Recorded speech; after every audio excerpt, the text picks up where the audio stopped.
To the virtual Women in STEAM Week Gala, presented by Let's Go Full Steam Ahead. I'm your host and founder of Let's Go Full Steam Ahead, Sierra Marie Bond. Women in STEAM Week is an annual celebration held the third week in October and was created to honor the women throughout history who have paved the way for future innovators in the realms of science, technology, engineering, arts, and math. This week was also created to empower the next generation of innovators. As the astronaut Sally Ride said, "You can't be what you can't see." So we're sharing STEAM stories to inspire the future innovators to see their own potential to thrive.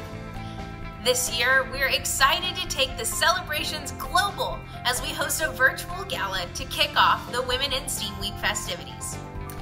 In this virtual gala, you'll hear from speakers from across the country, sharing their STEAM education and engagement efforts, information on how to increase diversity and inclusion in STEAM fields, and highlighting women in their lives that they find inspirational.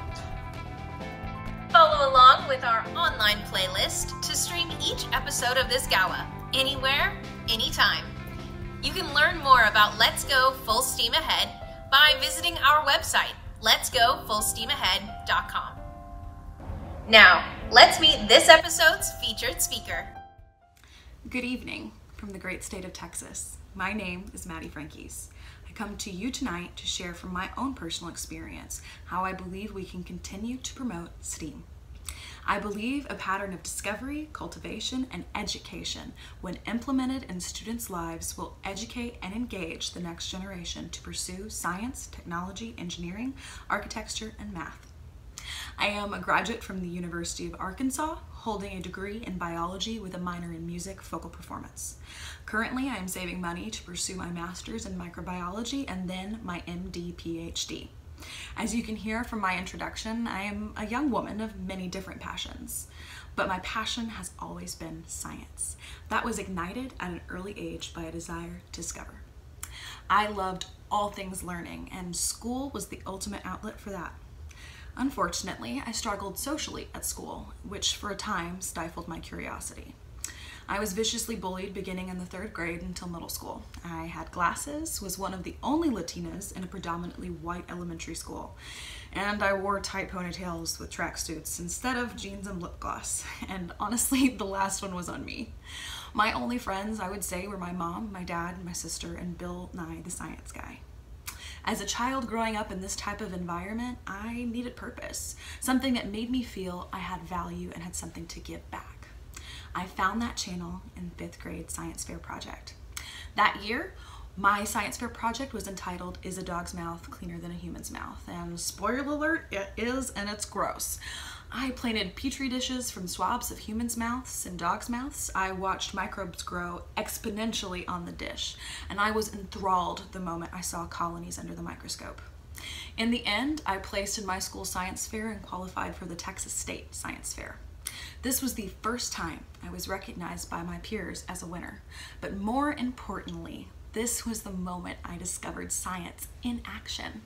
This discovery sparked a spirit of curiosity in me, and from that moment forward, I was always the girl that asked for a microscope for Christmas instead of a Barbie. My exploration in science began really with a simple question: why? For many students like me, the elementary science fair ignites curiosity. That spark, when cultivated, ignites a lifetime passion for careers in STEAM. But a spark that isn't birthed into a flame will eventually die out. So how do we keep the flame? I would like to submit to you that we need someone to encourage us along the way. We need a mentor. For me, that mentor and example came from my father. When my father came into this country from Puerto Rico, he came with a Spanish-English dictionary to pursue a degree in STEM. He was resilient in his pursuit of higher education, and that eventually paid off. Today, he runs technology systems for hospitals across the country. That was his story.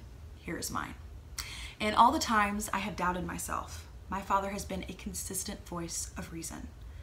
He saw in me at a young age a gift for investigation and natural curiosity. He never ceased to encourage me to find my own passions, and he guided me to pursue a career where I would find my own natural gifts.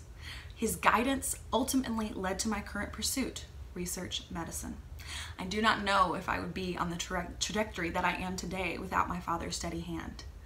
And there are many students who are just like me that are gifted in any aspect of STEAM, but may miss an opportunity because they have no one to encourage them. And that's exactly why we need mentors. Mentors provide guidance and wisdom and career opportunities for personal growth and career paths. This is of the utmost importance for STEAM students. STEAM careers and pursuits are not easy. There have been many challenges that have been presented to me on my own chosen career path. But my father was there every step of the way, and he will continue to be there. Through advising my 5th grade science fair, to every science and math class, through college applications, homework, to even acceptance to college of my choice, my father was there to guide me. He was there to make sure that my initial curiosity with plating microbes led to a fulfilling education. Throughout my own education, I have been challenged to learn more, to discover more. Along the way, I had teachers like Miss McDonald who taught me to question everything. My 7th grade science teacher, Mr. Johnson, upon receiving my TAKS test score, told me that I was exceptionally gifted in the sciences. He breathed belief into the dream that I had. My high school anatomy teacher challenged me to discover the science of the human body for the first time. And then college. My chemistry professor, Dr. Brewer, showed me that the world around me was enveloped by science, down to the smallest particles and the minutest atoms. Dr. Panahe, my calculus professor, taught me a love for math, which I thought was almost impossible. In both science and math classes, I was challenged to meet new questions and find my own answers. So what's the final step to cultivating the next generation of scientists, engineers, mathematicians, and architects? Well, as you've seen from my own story, challenge us. STEAMers love to meet a challenge, and today there are many challenges that still need to be met. The COVID-19 pandemic and the prospects of more pandemics in the future, the integration of intelligent robotics into society, the impending climate crisis, the adaptation of 5G to expanding networks, and more. The only way we will be able to rise to the occasion is by challenging a curious generation to seek and find solutions to novel problems.